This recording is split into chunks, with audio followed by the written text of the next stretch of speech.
নমস্কার sir, good evening. হ্যাঁ, welcome to our page. তো গতকালকে আমাদের লাইভ হওয়ার কথা ছিল, কিন্তু আনফর্চুনেটলি কিছু টেকনিক্যাল গ্লিচেসের জন্য আমরা টাইমে ওটাকে করতে পারিনি, তাই আমি ওটাকে নোটিফিকেশনটাকে চেঞ্জ করে দিয়েছিলাম। তো আজকে আমরা জয়েন করছি। আর সবার আগে স্যার, শুধু ওয়েলকাম না, আপনাকে অভিনন্দনও বটে। আপনার নতুন বই যোগা মেকানিক্স, সেটা আমরা দেখলাম। তো মোটামুটি এই বইটার ডেসক্রিপশন তো আমরা ভিডিও নিচে লিঙ্কে দিয়েই দেবো। আপনারা যারা মনে করছেন যে বইটি সংগ্রহ করবেন করতে পারেন, আর স্পেশালি যারা যোগার ছাত্রছাত্রীরা আছেন তাদের জন্য তো বইটা খুবই উপকারী হতে চলেছে, এবং আমিও সংগ্রহ করব। স্যার, একটুখানি যদি একটু বলেন বইটা আপনি কিভাবে চিন্তা ভাবনা করলেন, কি লিখছেন? প্রথমত স্নেহা, আপনাকে অসংখ্য ধন্যবাদ, তার কারণ আপনি বিগত দিন কিছু অ্যাওয়ারনেস প্রোগ্রাম আয়োজন করেছিলেন এবং আমার সৌভাগ্য আমি তাতে অংশ নিতে পেরেছিলাম। আমার মনে হয় যে ওই ইনফরমেশন গুলো মানুষের কাছে পৌঁছানো ভীষণ দরকার ছিল, যেটা আমরা যুগ্মভাবে করেছি। একদম। আর স্যার, আপনার প্রত্যেক কটা ওয়ান অন ওয়ান এপিসোডগুলোতে খুব ভালো রেসপন্স পেয়েছি, এবং তার জন্যই আমরা কিউএনএ সেশনটা রাখলাম আলাদা করে, যাতে যে কোয়েরিজ বা কোয়েশ্চেনগুলো আমরা মেসেঞ্জার বা বিভিন্ন কমেন্ট বা এসবে পেয়েছি সেটা নিয়ে আলোচনা করতে পারি। যাই হোক, আপনার বইটা সম্পর্কে এবারে আপনি যে কাজটা করছেন, ডায়েটিশিয়ান এবং নিউট্রিশনিস্ট, হ্যাঁ, এটা তো একটা বিশাল মানে কি বলবো অ্যাওয়ারনেস এর প্রবলেম আছে। একটু বলিনি, আপনি কোশ্চেন অ্যান্সারে অবশ্যই আসবেন। তার কারণ হচ্ছে আমরা খাবারটা খাই খিদে পেলে, পেট ভরানোর জন্য, জীবের স্বাদের জন্য। আমি ঠিক বলি ভুল বলি আপনি বলে দেবেন। খাবার খেয়েও যে অসুখ সারানো যায় বা কিছু খাবার খেলে যে অসুস্থতা বাড়ে, এই কনসেপ্টটা বোধহয় মানুষের মধ্যে থাকলেও তারা অবজ্ঞা করে। হ্যাঁ, ছোটবেলা থেকে পুষ্টি চ্যাপ্টারটা অনেকেই পড়ে থাকে যে কোথায় ভিটামিন এ পাওয়া যায়, কিন্তু মেনে চলে বলে মনে হয় না। যাই হোক, সেখানে আপনাদের কাজ করার জায়গা। এবং কিডনি পেশেন্ট থেকে ক্যান্সার পেশেন্ট, বয়স্কতা এবং ছোট থেকে বেড়ে ওঠা, সবেতেই এটা নিউট্রিশনের, এটা মানে গাইডেড নিউট্রিশনের গুরুত্ব আছে। এবং সেটা যে একদম কি বলবো, মানে যারা একদম ডিগ্রি হোল্ডার তাদের কাছে যাওয়াটাই বেটার। যাই হোক, আমাদের ফিল্ডেও ফিটনেস ফিল্ড বলুন, ফিজিওথেরাপি, ডাক্তারিটা ছেড়ে দিলাম, এন্ডোক্রিনোলজিস্ট বা হার্টেক সমস্ত ডাক্তারবাবুরা, ফিটনেস ইন্ডাস্ট্রিতেও কিন্তু ডায়েটিশিয়ান, মানে একদম যারা শিক্ষিত ডায়েটিশিয়ান, তাদের একটা বিশাল রোল আছে, যেটা আপনি করে চলেছেন। এনিওয়ে, আমি বইয়ের কথা বলতে বললেন বলে আমি অনেকদিন ধরেই নিজে পড়াশোনার সময়ও বা পড়াতে গিয়েও, আমি কলেজে বা কলেজে পড়াই বা নিজে কাজ করার সময় দেখছিলাম যে যোগের ওপর ফোকাস করে অ্যানাটমি বইয়ের একটা অভাব ছিল। এবং সবচেয়ে বোধহয় ছিলই না যোগের যে বায়োমেকানিক্স, ঠিক আছে, এটা ফিজিওথেরাপিতে আমাদের আছে, যা খেলাধুলো করে তাদেরও আছে। আপনি তো স্পোর্টসেরও স্পেশালাইজেশন করেছেন, আপনি জানেন ব্যাপারটা। যাই হোক, সেইটার উপর ফোকাস করে লেখা, অর্থাৎ প্রত্যেকটা পশ্চার জানতে গেলে আমার পশ্চার মানে আসন, তার যে কোন মাসেলটা স্ট্রেচিং হচ্ছে, স্ট্রেংথেনিং হচ্ছে, এবং তার যে ফিজিওলজিটা, তার সঙ্গে বায়োমেকানিক্যাল অ্যানালাইসিস, জয়েন্টের মুভমেন্ট, এটা আমি সৌভাগ্য যে আমার সঙ্গে প্রফেসর সিদ্ধার্থ শঙ্কর বসু স্যার, উনিও এটাতে অনেকটা লিখেছেন এবং আমাকে সাহায্য করেছেন। আরেকটা অসংখ্য ধন্যবাদ জানাবো আমাদের তখন যিনি বৈদিক যোগপীঠ পাবলিকেশনের কর্ণধার, উনি বইটা যদি পাবলিশ না করতেন তাহলে আমার লেখাটা বোধহয় পাবলিশ হতোই না। যাই হোক, সকলের নিহিত সহযোগিতায় এবং আমার TYC therapeutic exercise and yoga সেন্টারের স্টুডেন্ট সুপ্রিয়া কর্মকার, ওরও ওখানে প্রচ্ছদে ছবি আছে। যাই হোক, এবং মুখবন্ধ লিখেছেন বিশিষ্ট অঙ্কোলজিস্ট ডক্টর শঙ্কর নাথ মহাশয়, ওনাকেও ধন্যবাদ জানাচ্ছি। যাই হোক, বইটা পাঠকগণ কিভাবে নিচ্ছেন, কিভাবে তার ফিডব্যাকটা কাজে লাগছে কিনা, এটা আমরা জানতে আগ্রহী। তবে আমি বলবো যে এই বইটা পড়ার পরে বোঝা যাবে যে এইরকম বই কিন্তু নেই, যেটা চাহিদা আছে সেই রকম, ঠিক আছে, মানে যোগের ওপর অ্যানালাইসিস করে। যাই হোক, দেখা যাক কি রেসপন্স আসে, আশা করি ভালোই আসবে। না না, নিশ্চয়ই আমরাও সেটা নিয়ে আশাবাদী, এবং আমিও বইটার দিকে তাকিয়ে আছি। তাই জন্য আমি ডেসক্রিপশনেও দিয়ে দেবো যে যারাই ইন্টারেস্টেড বা আগ্রহী থাকবে তারা যেন ভালো সংগ্রহ করে নিতে পারে।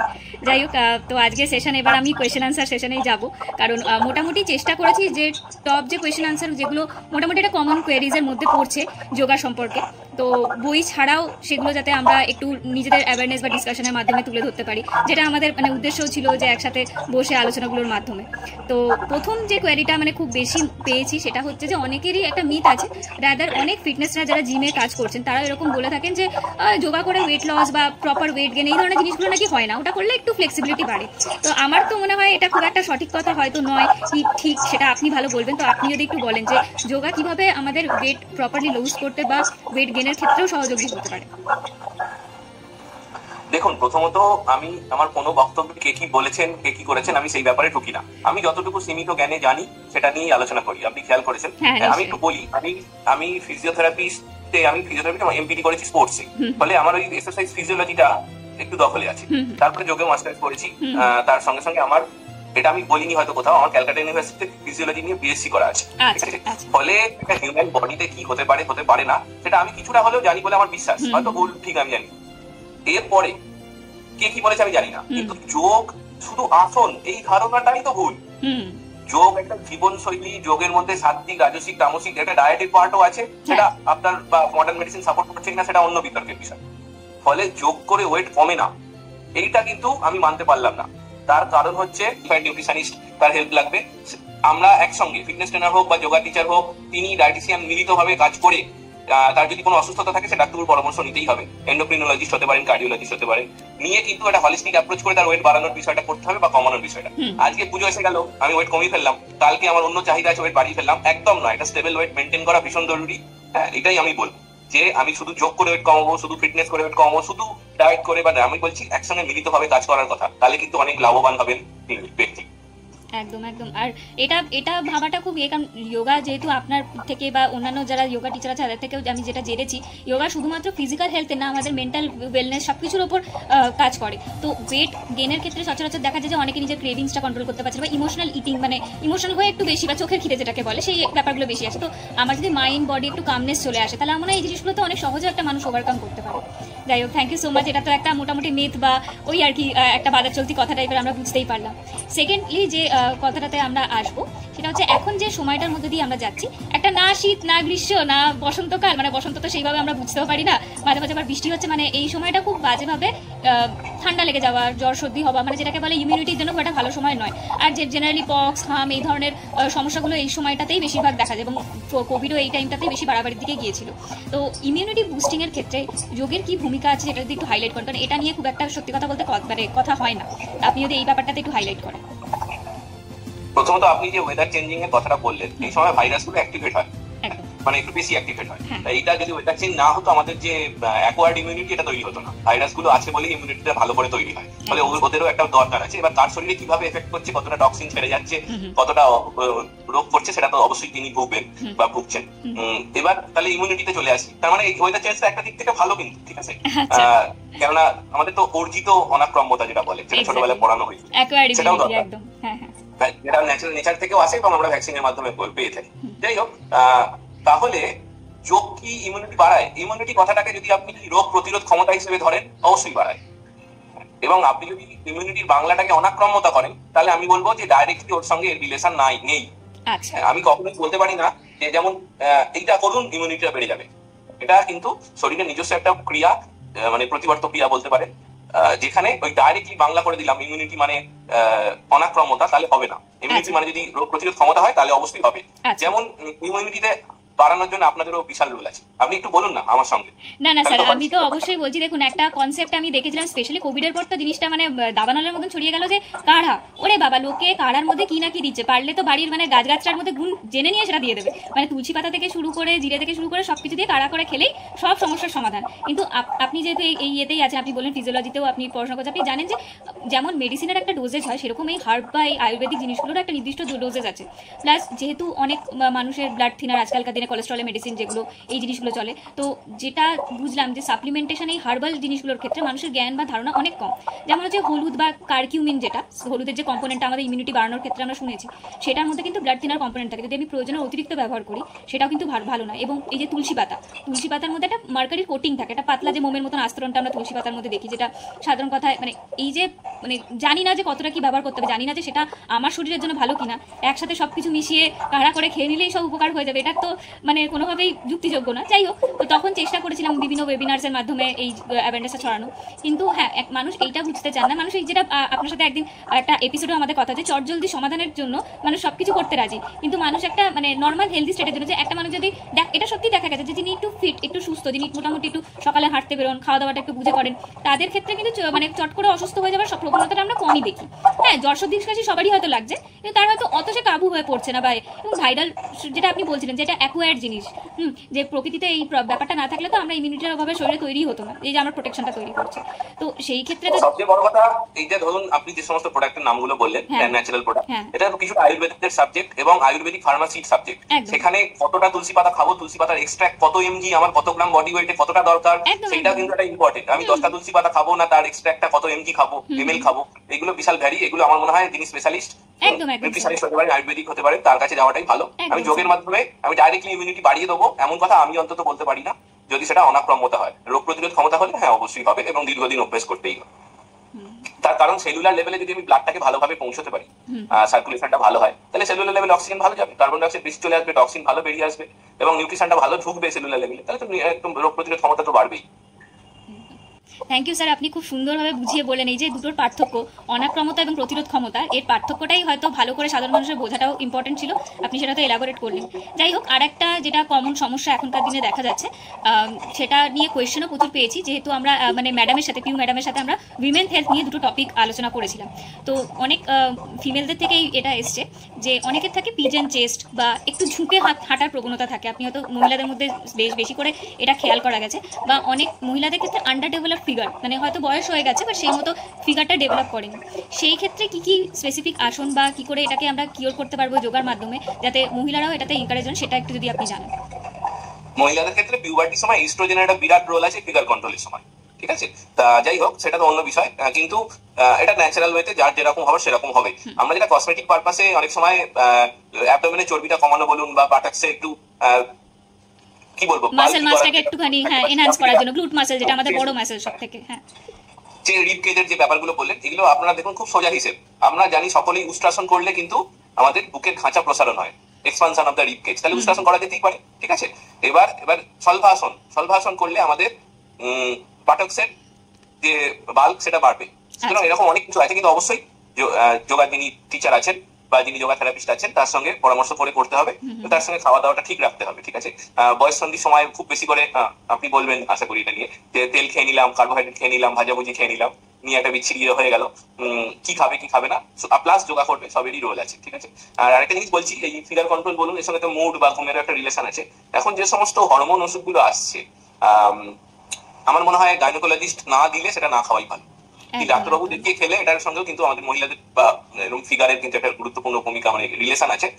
সুতরাং টুকটাক দুমদাম মুড়িমুড়কির মতো ওষুধ খাওয়া, এটারও কিন্তু একটা রোল আছে। তাহলে যোগা করবো, খাওয়া দাওয়া ঠিক রাখবো, আর কোনো দরকার হলে ডাক্তারবাবুর পরামর্শ নেবো, নিলে এই ব্যাপারগুলো ঠিক হবে।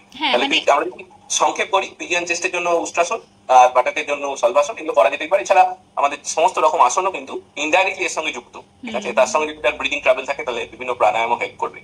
একদম। তো কেউ যদি এরকম কিছু সমস্যা মনে করছেন যে টিনেজ কাটানোর পরও এরকম মনে হচ্ছে, তাহলে বেটার কি আপনাদের মতন কোনো যোগার পার্টিকুলার সেশনে গিয়ে সেখানে গিয়ে প্রপারলি জিনিসটা শেখা। কারণ বাড়িতে তিনি যদি শুধু ইউটিউব ভিডিও থেকে করতে আরম্ভ করেন, হতে পারে তার কষ্টের যে ভুলটা তিনি হয়তো ধরতে পারছেন না, কিন্তু আপনাদের মতন যে রিলিজ টেকনিক এবং স্টার্টিং টেকনিক যদি না জানেন, চোট লাগার সম্ভাবনা আছে।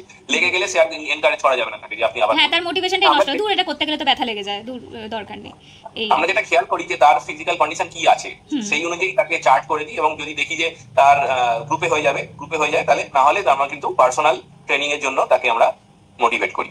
বাহ, এটা তো খুব ভালো জিনিস। মানে কেউ যদি মনে করেন যে তিনি ব্যক্তিগতভাবে আপনার সাথে আলাদা করে করতে চান, সময়টা দিতে চাইবেন, তাহলে কিন্তু সেইভাবে করতে পারেন, তাহলে প্রপার গাইডেন্স যেটাকে বলে। আর অবশ্যই আমার মনে হয় কারো যদি এটা মানে প্রথম থেকে একটা সমস্যা হয়ে থাকে, তাহলে যদি আমরা প্রপার সময়টা না দিই, তাহলে সেই রেজাল্টটা আমরা পাবো না। এই না যে একদিন দুদিন আমি করলেই আমি পুরো জিনিসটা সলভ করতে পারছি, তাই না স্যার?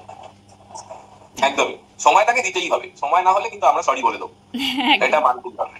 একদম। যাই হোক, এগুলো মেনলি অনেক ফর্মে আমরা কোয়েশ্চেনগুলো পেয়েছিলাম, আমি চেষ্টা করেছি আমার ভাষায় কোয়েশ্চেনগুলো করার, তো সেই মতো আপনি জিনিসটা বললেন, এটা খুবই ভালো লাগছে আপনার সাথে। অ্যাকচুয়ালি মানে আপনার সাথে যখনই যে সেশনগুলো হয়, খুবই মানে ইন্টারাক্টিভ সেশন হয়, এটা নয় যে আপনি শুধু কিছু বলছেন বা সামথিং, বোঝানোর ধরনটা আপনার সত্যিই খুব ভালো। যাই হোক, পরে আর একটা প্রশ্নের ক্ষেত্রে যাব। এটা জেনারেলি দেখুন, স্ট্রেস ব্যাপারটা এখন হয়তো আলোচনা প্রচুর বেশি এই কারণেই হচ্ছে, কারণ মানুষ স্ট্রেসজনিত সমস্যায় অনেক বেশি ভুগছে। তার হয়তো বিভিন্ন কারণ হতে পারে, আমাদের কাজের ধরন সেই কারণটা হতে পারে, বা পারিপার্শ্বিক একটা সামাজিক মাধ্যমে থাকতে গেলে যে ধরনের মেন্টাল প্রেশারে এক স্টুডেন্টরা আগে পড়তো না, বা সেটা হয়তো মনে করতো না, এখন সেটা হয়তো অনেক বড় ইস্যু হয়ে দাঁড়াচ্ছে। স্ট্রেস সকলকে এফেক্ট করে, তবে দেখা যাচ্ছে ইদানিং মেলসদের মধ্যে, মানে পুরুষদের ক্ষেত্রে স্ট্রেসের যে বহিঃপ্রকাশ বা স্ট্রেসের যে ধরনগুলো তারা ফেস করছেন, তাতে হয়তো তারা অনেক বেশি মানসিক এবং শারীরিকভাবে অসুস্থ হয়ে পড়ছে। তো মেন্টাল হেলথটাকে যোগা কিভাবে বেটার করছে? শুধুই কি মেডিটেশন, নাকি ওভারঅল যোগা কিভাবে মেন্টাল হেলথ এবং স্ট্রেস ব্যাপারটাকে স্পেসিফিক্যালি মেলসদের ক্ষেত্রে, যারা ভীষণ সেডেন্টারি আর এই একটা চাপের মধ্যে রয়েছেন, তারা মনে করছেন জীবনে, তাদেরকে কি করে সাপোর্ট করবে? 2025 সালে চাপের মধ্যে সবাই আছে, সবকিছু দিক থেকে, অফিসগত দিক বলে, নিজের প্রফেশনের দিক, সেটাকে তো অস্বীকার করার কোনো জায়গা নেই। তাহলে আমাকে বুঝতে হবে, কারণ দেখুন খাওয়া দাওয়ার সময়টা চেঞ্জ হয়ে যাচ্ছে, স্লিপ সাইকেলটা চেঞ্জ হয়ে যাচ্ছে, অফিসের প্রেশার বেড়ে যাচ্ছে, ইনকামের জায়গাটা আমি জানি না তার কি পজিশন, এটা চেঞ্জ হয়েছে, ঠিক আছে, মেল বলুন বা ফিমেল বলুন, কিন্তু আপনি যেহেতু মেল পপুলেশনের যে একদম স্পেসিফাই করে দিলেন, সেখানে আমরা একটা জানি যে আমাদের প্যারাসিম্প্যাথিক সিম্প্যাথিক যে চেইন ব্যালেন্স সেটা খুব ইম্পর্টেন্ট, ঠিক আছে, সেটা যখনই বিগড়ে যাবে তখনই আমাদের সমস্ত সমস্যা তৈরি হবে, বা ঘুমের সমস্যা, খাওয়া দাওয়ার সমস্যা, হজমের সমস্যা, এই সঙ্গে সঙ্গে যে আমাদের ফিজিক্যাল এবিলিটি কমতে থাকবে, বয়সকালে কমবেই। আমি যখন জেরিয়াট্রিক্স পপুলেশন নিয়ে কাজ করছিলাম তখন জেরিয়াট্রিক পপুলেশনের ফিটনেস পার্টটাকে যখন আমি গুরুত্ব দিলাম, এইগুলো আমি দেখেছি। আর এটা যেটা আপনি একদম কি বলবো, নিউলি ম্যারিড কাপল, বয়স কম বয়স বেশি যাই হোক, তাদের মধ্যে সমস্যাটা বাড়ছে, ঠিক আছে। যদি তার কোনো অসুস্থতা থাকে তাদের ডাক্তার পরামর্শ নিতেই হবে, খাওয়া দাওয়া ঠিক করতে হবে। এবং আমরা যেটা বলি, আপনি যদি নিয়মিত একটা সেশন নেন, শুধু মেডিটেশন কিন্তু হয় না ওরকম ভাবে, আপনাকে আসন করতে হবে, প্রাণায়াম করতে হবে, তারপর আপনি মেডিটেশনে যেতে পারবেন একদম পর্যায়ক্রমে, ঠিক আছে, যে যোগের যে 8টা ভাগ পর আছে সেগুলো মেনটেন করে। তাহলে কি হবে, রিসেন্ট স্টাডিতে দেখা গেছে, এভিডেন্সও আছে অনেক, যে some form of exercise can enhance the brain function, ঠিক আছে, can enhance the sleep pattern। তাহলে এমআরআই একদম ফাংশনাল এমআরআই তে ব্রেনের ওই জায়গাগুলো অ্যাক্টিভেট হচ্ছে, ইইজি তেও সেগুলো প্রকাশ পাচ্ছে, ঠিক আছে, তাহলে এভিডেন্স একদম, তাহলে করলে ফিজিক্যাল এবিলিটি তো বাড়বেই, তার সঙ্গে মনের শান্তি আসবে এবং আপনার পারফরমেন্স অনেক বাড়বে। সুতরাং চিন্তার কিছু নেই, আপনার সেশন জয়েন করতে পারেন। আমরা যদি মনে করি যে আরো কোনো সাহায্য লাগবে, সেক্ষেত্রে আমরা নিউট্রিশনিস্ট বা ডাক্তারবাবুর কাছে আমরা রেফারও করে দিই বা ওপিনিয়নের জন্য পাঠাই, সেশন চলতেই থাকে। এবং এই ক্ষেত্রে যেটা দেখা যায়, যেরকম মহিলাদের ক্ষেত্রে একটা খুব সহজাত প্রবণতা হচ্ছে যে তারা অনেক সময় তাদের বান্ধবীদের সাথে কথা বলে আলোচনা করেন কিছু প্রবলেম হলে, বা তাদের মাকে জানাচ্ছেন বা কিছু, কিন্তু মেলসের ক্ষেত্রে আমি কেন টপিকটা বেশি তুললাম, তারা বেশি স্ট্রেসটা জন্য ফেস করেন, কারণ তারা চট করে না ওপেন হন না, মানে চট করে এই ধরনের সমস্যা যে তারা কিছু ফেস করছেন, খুব স্ট্রেসে আছেন, বা আপনি যেটা নিউলি ম্যারিড কাপলদের ক্ষেত্রে পারফরমেন্সের কথাটা বলেন, এই ধরনের কোনো প্রবলেম চট করে কারোর সাথে শেয়ার করতে চান না, খুব রিজার্ভ থাকেন। ইনফ্যাক্ট ডাক্তারদের ক্ষেত্রেও, ডাক্তারের কাছে গেলেও তারা খুব সংকোচ বোধ করেন, ভাবেন যে না না ঠিক আছে ও তো এমনি হয়ে যায়। তো সেই ক্ষেত্রে সেই যে মানসিক জটগুলো তৈরি হয়, খুব ভালো হয় যদি, আমার মনে হয় কাপল কাউন্সিলিং ব্যাপারটা যেটা ওয়েস্টেও খুব প্রচলিত এখন এখানেও হচ্ছে, আপনারা কি অনেক সময় হাজব্যান্ড ওয়াইফ দুজনকেই এরকম কথা বলে জিনিসটাকে ইয়ে করা বা যোগার থেরাপির মাধ্যমে দেওয়ার চেষ্টা করেন, মানে এই জিনিসগুলো আপনারা ইয়ে করছেন, তাই তো? বলছি এগুলো অনেক বিশাল একটা সাবজেক্ট। একদম একদম। প্রথম কথা হচ্ছে, এখন যুব সমাজ ভুল পথে হচ্ছে, কিছু অতিরঞ্জিত পারফরমেন্স দিকে ছুটে চলেছে, কিছু ভুল সাইড বা বইয়ের প্রভাবে, সেগুলো আমরা প্রথমেই বোঝাবার চেষ্টা করি যে এটা ন্যাচারাল নয়, এগুলো অভিনয়। আর বা এবং তারপরে ফ্যামিলি কাউন্সিলিং, অর্থাৎ তার স্ত্রী এবং হাজবেন্ড দুজনেই যদি আসেন, তাহলে আমরা বোঝার চেষ্টা করি যে তিনি যদি না পরিচিত হন করবে তার প্রয়োজনটা বা তিনি ঠিক কি কমপ্লেন করছেন। হ্যাঁ, এবং আমরা প্রথমেই বলি, আপনি যদি শরীর খারাপ হয় ডাক্তারের কাছে যেতে পারেন, তাহলে মন খারাপ হলে কেন যাবেন? এইটা বলি। এবং তারপরে কিছুটা হচ্ছে যে দেখুন, সব মানুষ আলাদা, ঠিক আছে, ফলে কি চাইছি কি পাচ্ছি সেটার উপর ভিত্তি করে তাদের কাউন্সিলিং একটা পার্ট করিয়ে আমরা ঠিক দেখুন, ব্যায়াম করলে যে টেস্টোস্টেরন এনহ্যান্সমেন্ট হয় শরীরে, সেটা তো তার কোনো বিকল্প নেই। আমরা প্রথমেই বলি যে টেস্টোস্টেরন বাড়ানোর জন্য যে সমস্ত বাজার চলতি ওষুধ আছে ডাক্তার না দেখিয়ে, সেগুলো আপনি নেবেন না, ব্যায়াম করুন, তাতে যা ফল পাবেন তাতে কিন্তু অনেক বেটার, আপনার পুরো ব্যাপারটা ঠিক হয়ে যাবে। যদি হয় খুব ভালো, না হলে সেক্ষেত্রে আমরা সাইকোলজিস্টের পরামর্শ নিই, খুব ভালো রেজাল্ট হয়। কিন্তু আপনাকে দুজনকেই আসতে হবে, একজন এলে কিন্তু ব্যাপারটা পুরো পরিপূর্ণতা লাভ করে না। একদম। আর এই যে মেডিসিনগুলোর কথা বলেন, যেহেতু এগুলো হরমোনাল মেডিসিন পিওরলি, এগুলো অবশ্যই নিশ্চয়ই খুব বড় রকমের সাইড এফেক্ট আছে। মানে আপনি যে উপায়গুলো বলছেন সেগুলো একটা সাস্টেনেবল উপায়, মানে আজীবন করে গেলে একটা নর্মালি তার আমি উপকারিতা পাবো, সেটা কোনোভাবে আমাদের ক্ষতি করবে না, বরং ভালোই করবে। যাই হোক, এই জায়গাটা আপনার কাছে তো এরকম আছে, শরীর গরম হয়ে গেছে, শরীর ঠান্ডা করার জন্য মেথি মৌরি জল খেয়েছি, বা যাই হোক রসুন গরম করে খেলাম, খুব শরীরটা গরম হয়ে গেল। মানে আমি বিশ্বাস করবেন এই যে কথাটা আপনি জাস্ট তুলে নেই, রিসেন্টলি একটা আমার চেম্বারে কথা বলছি, একজন ভদ্র মহিলা এসেছেন, উনি বোধহয় সারাদিন এই ধরনের জলই খান, সকালবেলা রসুনের কোয়া 3 গ্লাস এরকম ধরনের জল। হ্যাঁ, উনি বলছেন আমি বুঝতে পারছি না কেন আমার ওজন কমছে না, কেন আমার কোলেস্ট্রল কমছে না, কেন আমি তো এত রসুন খাচ্ছি। মানে বোঝানোটা খুব ডিফিকাল্ট হয়ে যায়, মানে উনি ভাবছেন যে খাওয়া দাওয়া, মানে আসল জিনিসটা তো আপনি কি খাচ্ছেন, কিভাবে চলছেন, এই 3 গ্লাস জল আর একটা রসুনের কোয়া বেচারা কি করে নেবে আপনার, যদি পুরো লাইফস্টাইলটাই ভুল চলে। যাই হোক, থ্যাংক ইউ এই জিনিসটা, মানে এই জিনিসটা নিয়ে আশা করি একটু পজিটিভ রকম কথাবার্তা হওয়া উচিত, যাদের দেন ওই মজা করা, মানে ঠাট্টা তামাশা করা, বা একে ওকে, মানে যার সমস্যা আছে তাকে বেরিয়ে আসতে হবে, কে কি বললো না ভেবে তার সমস্যাটা সমাধান করতে হবে, কে কি বললো বা সেটাকে দাবিয়ে দিলে বাবা তোর এরকম হয়েছে বাবা তুই গেলি। হ্যাঁ, এই যে সোশ্যাল নর্মস গুলো আছে, লোকে মজা করবে, লোকে মানে নিয়ে ভাবে নেবে, হাসবে, এই জিনিসগুলোর জন্যই তো মানুষ শেয়ার করছে না, এই আর কি। তো পজিটিভ ওপেন আলোচনা মনে হয় আরো হলে খুব ভালো হয়, তাহলে ব্যাপারটা নর্মালাইজ হবে যে হ্যাঁ প্রবলেম আছে তো সলিউশনও আছে। আর আপনি তো জানেন স্যার, এই জাস্ট গত পরশু থেকে আমাদের পবিত্র রমজান মাস শুরু হয়েছে। মানে অনেক ধর্মাবলম্বী লোকেরা আছেন যারা উপোস করবেন, এবং একদিন বা দুদিনের বিষয় না, এটা অনেক দীর্ঘদিনের উপোস চলে। এছাড়াও হিন্দু ধর্মাবলম্বী লোকেরা যারা বিভিন্ন উপোস করে থাকে, তাদের একটা খুব কমন প্রশ্ন হচ্ছে যে উপোসের দিনগুলোতে কি এক্সারসাইজ করা যায় নাকি সেটা ক্ষতিকারক, সেটা করা উচিত না। আর এই ধরনের যে উপোসগুলো রয়েছে যেখানে অনেক দিনের বিষয়, সেইখানে যদি কেউ ফিটনেস ফ্রিক হন বা যারা রেগুলার বেসিস এক্সারসাইজ করে অভ্যস্ত, তারা জেনারেলি যেটাতে রুটিন অভ্যস্ত সেটা ছাড়তে চান না, তো তাদের ক্ষেত্রে আপনি কি অ্যাডভাইস করবেন? এটা পিওরলি আপনার সাবজেক্ট, আমি এখানে ঢুকবো না। না না স্যার, এক্সারসাইজ পার্ট বলে আপনাকে একটুখানি জিজ্ঞাসা করলাম, মানে উপদেশ কি দেওয়া উচিত। আমি হয়তো ডায়াবেটিক পেশেন্ট যদি থাকে তাকে হয়তো এটা বলি যে যেহেতু এখানে সুগার ফল করা বা ইনসুলিন নিচ্ছেন, তাদেরকে তো সেই মতো আমরা গাইড করতে পারি, বাট আদার্স নর্মাল পপুলেশনের ক্ষেত্রে আপনার যদি কিছু বার্তা থাকে। আপনি যদি স্পোর্টস পার্সনদের কথা বলেন, তিনি যদি তার কার্বোহাইড্রেট লোডিং করে রাখেন, গ্লাইকোজেন স্টোরেজ বাড়িয়ে রাখেন, সমস্যা হওয়ার কথা নয়। হ্যাঁ, এছাড়া হাইড্রেশনের ব্যাপারটা খুব ইম্পর্টেন্ট। উপোসটা কি নির্জলা করছে নাকি খাবার শুধু জল খাচ্ছে, এটাও খুব ইম্পর্টেন্ট। হাইড্রেশনের প্রবলেম হলে কিন্তু প্রবলেম হয়ে যাবে এই গরমে, যেভাবে দুপুর বেলাটা গরমটা বাড়ছে, এটা তাকে দেখতে হবে। সেক্ষেত্রে ওই ব্যাপারটা ডায়েটিশিয়ানের মতো কথা বলে কিন্তু আমরা দেখে নিই। ব্যায়াম কিন্তু বন্ধ করি না।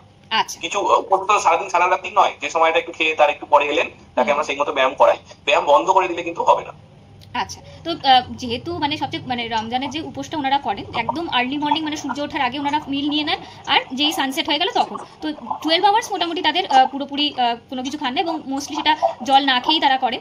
অন্যান্য উপোসের ক্ষেত্রে আই থিঙ্ক আমরা অনেকটা এখন লিবারেল হয়ে গেছি, দইয়ের ঘোল খাওয়া, চা তো লোকে মানে 4 কাপ 6 কাপ বোধহয় খেয়ে ফেলে।